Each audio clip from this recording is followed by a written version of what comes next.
quels sont les objectifs de l'ennemi que nous avons en face? L'objectif de l'ennemi, c'est précisément que la société française se disloque. Donc tout ce qui peut abonder dans le sens de ce que souhaite l'ennemi doit impliquer une certaine retenue de notre part.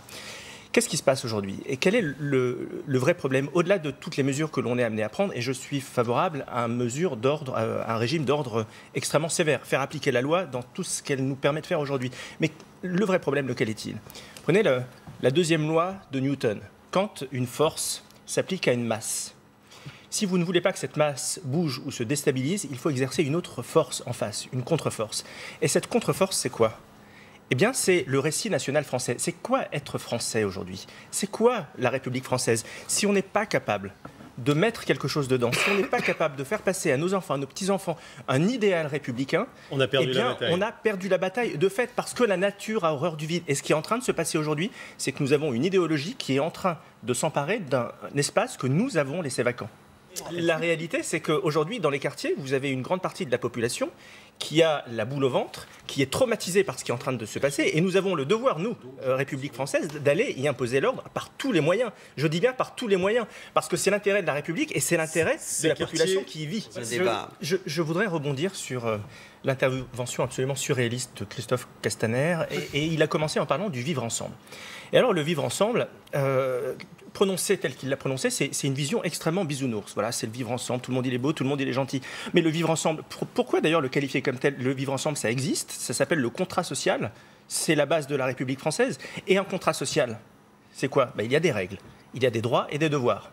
Est-ce qu'il faut les durcir sur la double nationalité, par exemple, déchéance pour les binationaux et expulsion pour ceux qui ne sont pas français? Il faut un régime qui soit impitoyable pour tous ceux qui enfreignent les règles de la République française, quelle qu'elle soit. Mais même s'il y a juste du soupçon pour les fichiers non français, question claire, est-ce qu'on les expulse ou pas? Y compris aller, oui, dans ce cas-là, oui. Quand quelqu'un n'a pas la nationalité française et qu'il complote, et sort du rang et complote, oui, effectivement, il faut prendre toutes les décisions. L'application de l'article 411.4 sur l'intelligence avec l'ennemi, évidemment qu'il faut le mettre en place. Évidemment que tous ceux qui se sont battus hors de nos frontières, qui ont fait couler le sang, évidemment que ces gens-là, on ne doit pas les accueillir, pour employer le terme gouvernemental. Et au-delà de ça, au-delà de ça, parce qu'en effet c'est un combat de très long terme et parce qu'en effet c'est difficile, la seule solution que nous avons, c'est de recréer en France, partout en France, dans nos quartiers, dans nos régions, une envie de France. C'est la seule solution. Si nous ne recréons pas une envie de France, nous avons perdu. Le Vatican II de Lisbonne, ce sont des vœux pieux.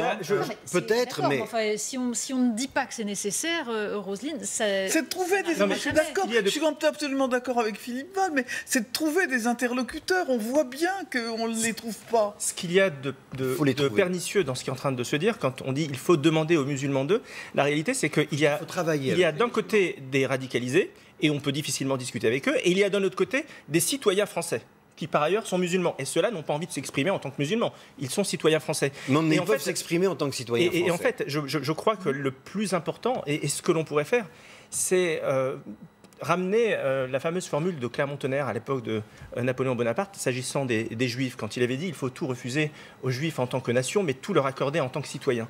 Eh bien, il faut que nous soyons tous animés par cette logique-là, de tout refuser à l'islam en tant qu'idéologie politique, mais tout accorder aux musulmans en tant que citoyens français. Oui, et dès l'instant, là on est sur une ligne de crête, mais si cette ligne de crête est acceptée par tous, eh bien, il y a un mot qui pourra revenir et qui pourra redorer son blason, c'est le mot fraternité. Et pour ça, il faut qu'il y ait des règles, et des règles précises. C'est quoi les règles?